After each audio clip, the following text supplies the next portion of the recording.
Monday Night Football last week was hilarious.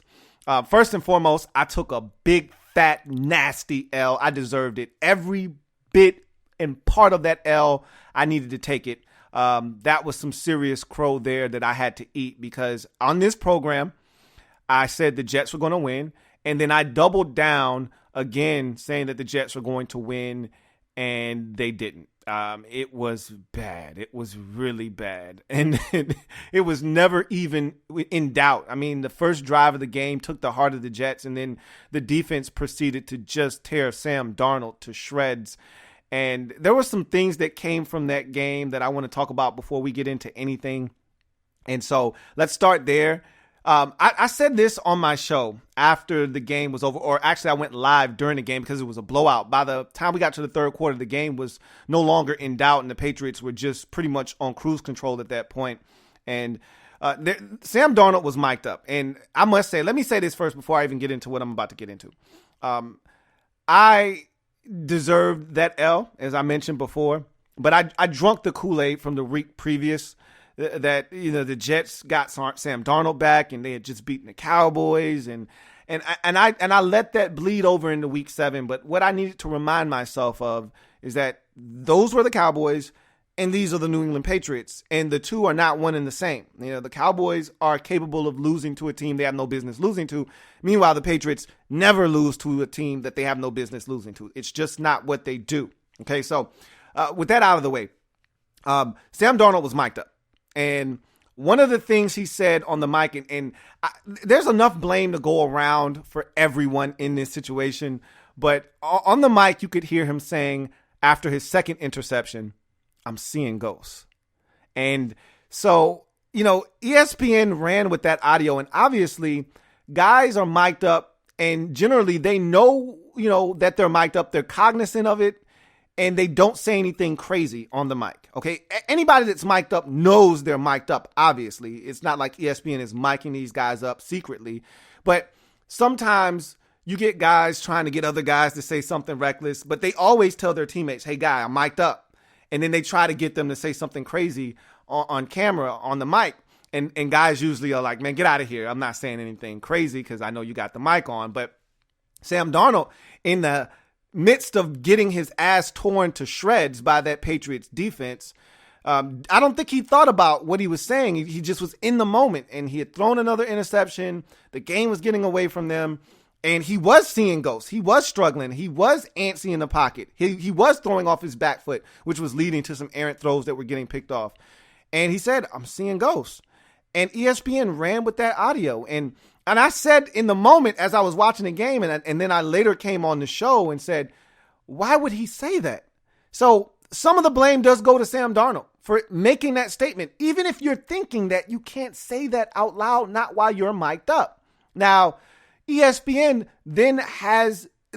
ESPN is supposed to act as a filter in that situation, right? So if something gets said that they know the Jets or Sam Darnold or anybody involved with the league wouldn't want on national television, ESPN acts as the buffer, and they're not supposed to put that on air live. Do they think for 1 second that Sam Darnold would want that piece of audio out to the masses? Let me just ask you that question.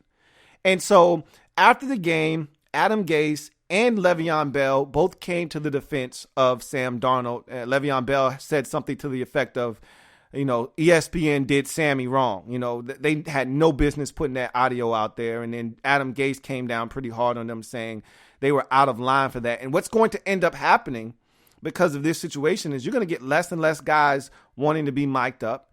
And at some point, if this thing continues or we even have another situation like this, ESPN is going to lose the privilege to mic guys up on Monday night. So they've got to be really careful about how they're doing this, because that situation, and I said it in the moment, and I didn't know that it was going to become the story that it did, but I said, why would they do that? Now he's going to be crucified, and that's going to be one of those moments that he will never live down the remainder of his career. There will always be the Sam Darnold seeing ghosts Monday night game versus the Patriots. Like, that's going to be a thing now, and that's something he'll never live down. And And they were roasting him on Twitter and social media and IG and all those social media sites. And you had to know that was coming. And ESPN, I think they were very negligent in putting that audio out. But then in that same game, you had Tom Brady, or the story that Adam Schefter kind of conjured up because of what he said on the pregame show on Monday Night Countdown, which was, hey, Brady put his house up for sale in New England. His trainer of the TB12 fame put his house up for sale. And, Brady's essentially leaving all options open as to whether he'll return to New England next year or if he will seek employment elsewhere or if he'll retire. And I'm like, okay, first of all, stop. Tom Brady's not retiring unless he can't do it anymore. He's already said he loves this game. And I can't see Tom Brady retiring until he feels like he can't do it at a high enough level or the rest of the league tells him he can't do it at a high enough level. But just him quitting and saying I'm done, I just don't see Tom Brady doing it. So I'm ruling that out right now. But Schefter pretty much alluded to the fact that, hey, contract's about to be up. He's put his house up for sale. His trainer put his house up for sale. I'm just connecting dots here. Could Tom Brady be on the way out? Is that really something we should be talking about? Do you really think that Tom Brady would finish his career elsewhere? I just don't see that happening. But I will say this, and then we'll move on. The Patriots have always been one step ahead of everyone else. Even when you think they're doing something wrong, it usually turns out to be the right thing. Whether it's trading Richard Seymour about a year or two before he was out of his prime to the Oakland Raiders, whether it was trading Lawyer Malloy to the Buffalo Bills while he still had good football left in him. They always seem to be out in front of these guys that you deem to be untouchables that they decide to ship off elsewhere. And I'm not saying that that's what's going to happen with Tom Brady. He's a different specimen and animal within that division, or within that franchise's history. But I would not put it past the Patriots. This is the thing, though. It'd be one thing if Jimmy G or someone that they really truly believed in, Jacoby Brissett or someone along those lines, was sitting behind Brady right now and they had an answer if Tom decided to hang it up or move on. But there really is no one there. I don't think they believe in Jarrett Stidham to the point where they feel like Tom Brady could go and they'll be just fine. But I could be wrong. We'll see. I don't think this is a real story. I don't think Tom Brady's going anywhere, but it's something, I guess, to keep an eye on as we get closer to the end of the season. But right now, I don't think it's something that we even need to entertain, especially the Tom Brady retiring piece of that. I just don't think that's going to take place. And then, in that game, before I forget, there was a funny exchange there with Bill Belichick and Adam Gase. So at one point, Belichick was trying to engage in a 5-yard penalty to back up his punter, give him a little bit more space to kick. And at this point of the game, it's like 37-0, whatever the case may be. And Adam Gase is in no mood for the shits right now. And so he declines the penalty. At first, it was a delay of game. All right. So So, generally in this league, you have the option to decline or accept a delay of game penalty. And generally teams will take the delay of game penalty just because it's 5 yards. And, if one of your guys does something foolish like jump off sides, that 5-yard penalty will give you the cushion you need, or a running into the kicker penalty, for instance. That 5-yard penalty will give you that cushion you need to be okay with something happening and not worrying about a first down being achieved.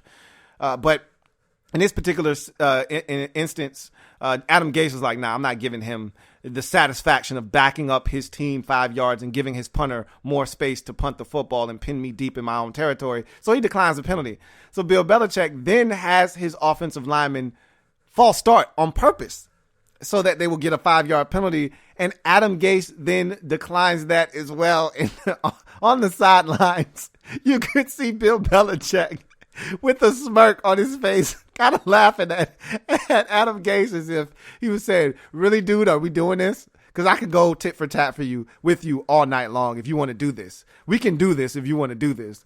And then he realized, bro, I'm up 37-0. Let me just stop with the chicanery. And then, so he just punted the football. It was hilarious, though. It was the evil Hoodie at his most nefarious. I loved it because I'm not an Adam Gase fan anyway.